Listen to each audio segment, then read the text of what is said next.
అందరికీ నమస్కారం అండి. అందరూ బాగున్నారా? ఈరోజు నేను దోశలోకి చట్నీ కాకుండా సాంబార్ కాకుండా వేరే కర్రీ చేసి చూపిస్తాను. అంటే కొంచెం ఫీవర్గా ఉన్నప్పుడు పుల్ల పుల్లగా కారకారంగా తినాలి అనుకున్నప్పుడు ఈ కర్రీ మంచిగా చేసుకొని తినొచ్చు. ఇది మనం రెగ్యులర్గా చేసేదే అండి.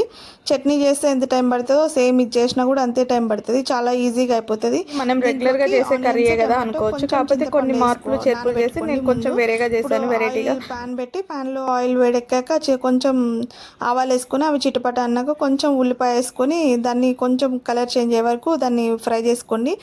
ఈ లోపు మనం టమాటాలు తీసుకున్నాం కదా 5 అవి పెద్ద పెద్ద ముక్కలు కట్ చేసి నీట్గా ఇట్లా మిక్సీ చేసుకోండి. ఇట్లా ప్యూరీ లాగా వస్తుంది. మంచిగా పండు టమాటాలు తీసుకుంటే అవి మనకి మంచి కలర్లో వస్తాయండి. ఇక్కడ మనం అల్లం వెల్లుల్లి పేస్ట్ ఉంది కదా, అల్లం వెల్లుల్లి పేస్ట్ కొంచెం ఒక స్పూన్లో హాఫ్ తీసుకుందాము. ఆ హాఫ్ తీసుకొని అది కొంచెం పచ్చివాసన పోయే వరకు దాన్ని తిప్పుకుందాము. పచ్చివాసన పోతే బాగుంటుంది. ఇప్పుడు మనం పేస్ట్ వేసుకున్నాం కదా టమాటా పేస్ట్, అది కొంచెము దీంట్లో వేసేయాలి. ఇప్పుడు వాటర్ వేయద్దు, జస్ట్ ఇది టమాటా పేస్ట్ అదంతా వేసి కొంచెం కలుపుకుందాము. కలుపుకుంటే అది మంచిగా ఆయిల్ పైకి తేలే వరకు ఉడకబెట్టుకుందాము. ఇప్పుడు మనం చింతపండు నానేసుకున్నాం కదా, అది కొంచెం చేత్తో నలుపుకోవాలి.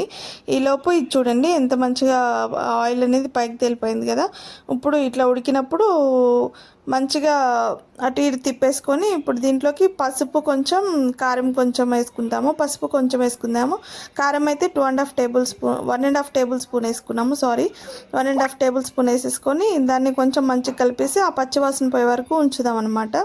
పచ్చివాసన పోయాక ఇప్పుడు మనము దీని మీద కొంచెం సేపు 2 మినిట్స్ 1 మినిట్ చాలు, 1 మినిట్ మూత పెట్టుకొని చూద్దాము. ఇప్పుడు మనము కరివేపాకు వేసుకుందాము. అది వేసుకున్నాక మనం చింతపండు నానబెట్టుకున్నాం కదా, దాన్ని కలపమని చెప్పుకున్నాం కదా, అది కొంచెం దీంట్లోకి పిండుకోవాలి. కొంచెం పుల్ల పుల్లగా ఉంటే బాగుంటుంది. ఫీవర్ అట్లా వచ్చినప్పుడు ఇట్లా పుల్ల పుల్లగా కారం కారంగా టిఫిన్లోకి తింటే చాలా బాగుంటుంది అనమాట. ఒక్కసారి ట్రై చేసి చూడండి, మీకు చాలా నచ్చుతుంది.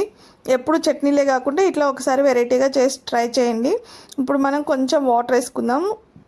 వాటర్ వేసుకున్నాక ఇప్పుడు దీంట్లోకి గరం మసాలా వేసాను. నేను గరం మసాలా ఒక 1/2 టేబుల్ స్పూన్ వేసాను అనమాట. దీంట్లోకి కొంచెం గరం మసాలా వేసాక కొంచెం తిప్పుకొని మూత పెట్టుకుందాం. ఈలోపు మనం దోశకి కావాల్సిన పిండిని అయితే కలుపుకుందాము.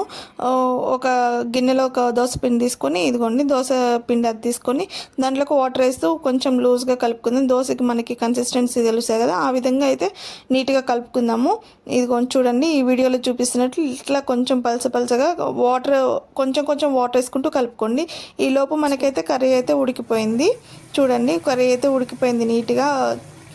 దీంట్లోకి లాస్ట్లో దించుకునేటప్పుడు కొంచెం కొత్తిమీర వేసుకుంటే సరిపోతుంది. కొంచెం నోటికి కారంగా పుల్లంగా తగిలి ఫీవర్ అట్లాంటివి వచ్చినప్పుడు అయితే చాలా బాగుంటుంది. ఒకసారి ట్రై చేసి చూడండి. ఈ లోపు ఇది ఉడికిపోయింది కదా, దింపేసి ఇప్పుడు మనం దోశ పెనం పెట్టుకుందాము. దోశ పెనం పెట్టుకొని మనం ఇంత కలిపి పెట్టుకున్నాం కదా, దాంతో దోశ పోసుకుందాము. నీట్గా వస్తాయి చూడండి. ఇట్లా దోశ నీట్గా పోసుకున్నాక దీని మీద కొంచెం ఆయిల్ వేసేద్దాము.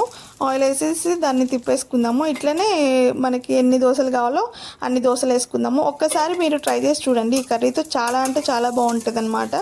ఒకసారి ట్రై చేసి చూడండి. మనకి నోరు ఏం బాగాలేనప్పుడు రోజు చట్నీలేనా అనుకున్నప్పుడైతే మటుకు చాలా పర్ఫెక్ట్ కాంబినేషన్ అండి. చాలా మంచిగా ఉంటుంది. మీరు ఒక్కసారి ట్రై చేసి చూడండి. థ్యాంక్ యూ అండి. ఒక్కసారి మన ఛానల్ మీకు వీడియోస్ ఏమైనా నచ్చితే లైక్ చేసుకోండి. థ్యాంక్ యూ సో మచ్ అండి. ఇదిగోండి చూడండి దోశలోకి కూర అయితే చాలా బాగుంటుంది. థ్యాంక్ యూ సో మచ్ అండి. ప్లీజ్ సబ్స్క్రైబ్ చేసుకోండి మన ఛానల్ని. ఎవరికైనా నచ్చితే షేర్ చేయండి. Thank you so much.